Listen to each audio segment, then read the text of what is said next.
Bismillahirrahmanirrahim.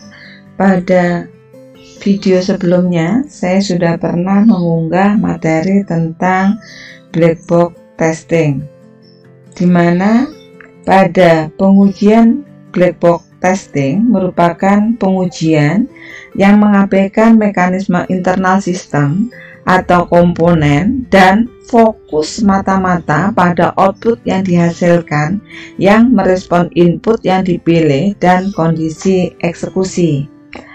Pada video sebelumnya, metode yang saya gunakan untuk teknik pengujian black box ada 3 metode yang sudah disampaikan. Yang pertama adalah metode graph based, yang kedua adalah metode equivalent partitioning, dan yang ketiga adalah metode boundary value analysis. Kalau Anda ingin mengetahui ketiga metode tersebut, Anda bisa melihat video saya tentang metode pengujian black box. Link bisa Anda lihat dari deskripsi video ini. Baik, pada video ini saya akan memberikan contoh kasus pengujian black box, di mana metode yang saya gunakan adalah metode equivalent partitioning. Pada pengujian black box dengan metode equivalent partitioning, di sini kita lihat dari respon terhadap input valid dan invalid yang diberikan. Pada kasus ini, saya menggunakan kasus dari sebuah website toko online. Sebuah website toko online yang khusus menjual barang elektronik mulai komputer, LCD, GPS, laptop, dan aksesoris lainnya. Di dalam website ini terdapat beberapa kategori. Setiap item diberikan penjelasan secara detail, baik spesifikasi, kelebihan, dan kelemahan terhadap produk yang dikehendaki, sehingga menjadi bahan pertimbangan sebelum membeli produk tersebut. Sistem toko online ini telah menggunakan web aplikasi penjualan online, di mana setiap produk sudah bisa dibeli secara online. Sistem di sini harus bisa menampilkan informasi penjualan komputer pada toko secara online yang memiliki beberapa cabang. Pada studi kasus ini, saya akan meninjau 2 page atau 2 halaman pada website ini. Yang pertama adalah page untuk registrasi, di mana pada page registrasi di sini ada beberapa field yang harus diisikan. Ada field nama untuk billing address-nya, ada nama, alamat, provinsi, kota, kode kota, telepon, fax, dan seterusnya. Kemudian saya sudah mencoba di sini pada halaman registrasi. Ketika menginputkan field-field tersebut, ada beberapa kesalahan yang kita temukan. Yang pertama adalah konsistensi tabnya. Jadi di sini ketika saya mengisikan nama, setelah saya isikan nama, kemudian saya ketik tab, seharusnya dia harus ke alamat.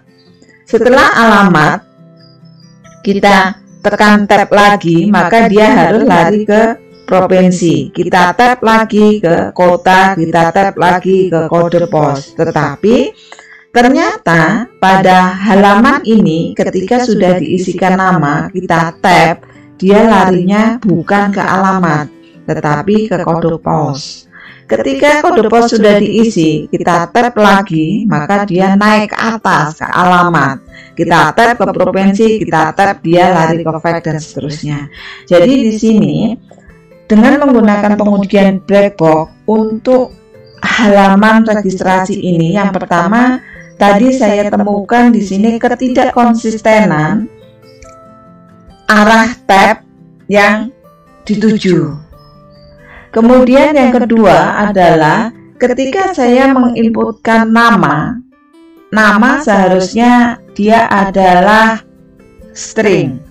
Ya, di sini saya inputkan nama, saya tambahkan dengan angka dan saya tambahkan dengan simbol. Ternyata ketika saya submit, dia bisa menerima.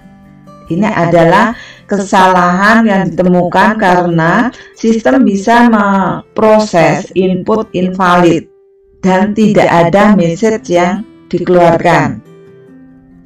Kemudian pada laman ini juga ditemukan ketika di sini diinputkan nomor telepon seharusnya hanya angka, tetapi pada field tersebut ditambahkan dengan karakter dia bisa menerima. Nah, ini adalah kesalahan yang ditemukan pada page ini. Sehingga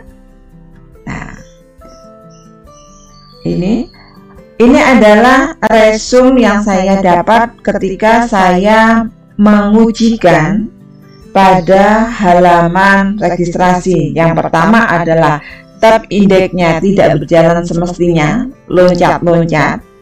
Kemudian yang kedua adalah nama bisa dimasukkan angka dan karakter. Yang ketiga, kolom telepon itu bisa dimasukkan huruf dan karakter. Seharusnya kalau kolom telepon itu hanya bisa dimasuki angka saja. Kemudian tidak terdapat captcha untuk memastikan bahwa user adalah manusia. Baik, itu adalah contoh untuk form registrasinya.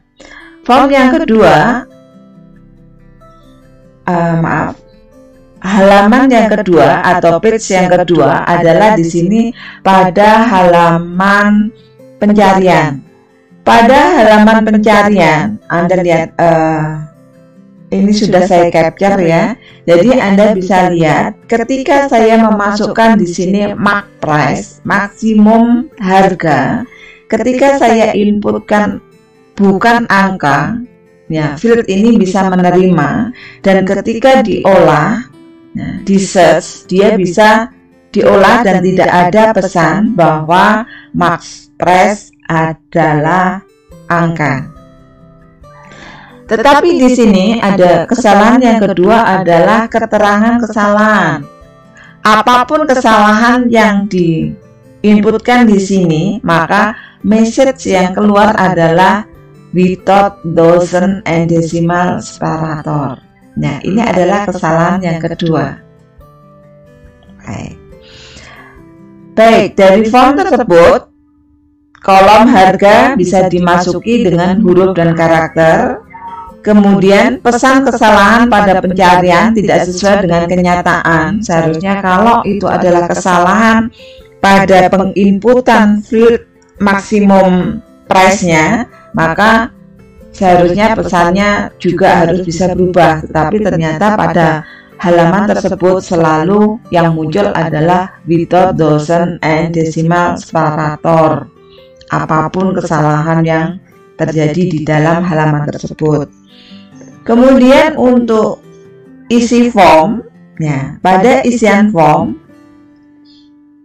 ada sebuah kesalahan yang saya temukan di sini adalah bahwa isi jumlah karakter komentar itu tidak dibatasi, sehingga bisa memasukkan ribuan jumlah karakter. Baik, untuk studi kasus, contoh kasus pengujian black box dengan menggunakan metode equivalent partitioning, saya contohkan 2 halaman atau 2 page untuk website ini. Semoga bisa memberikan gambaran kepada Anda bagaimana melakukan pengujian black box testing dengan menggunakan equivalent partitioning. Untuk lebih pahamnya, bisa Anda lakukan pengujian pada web-web yang lain dengan metode ini.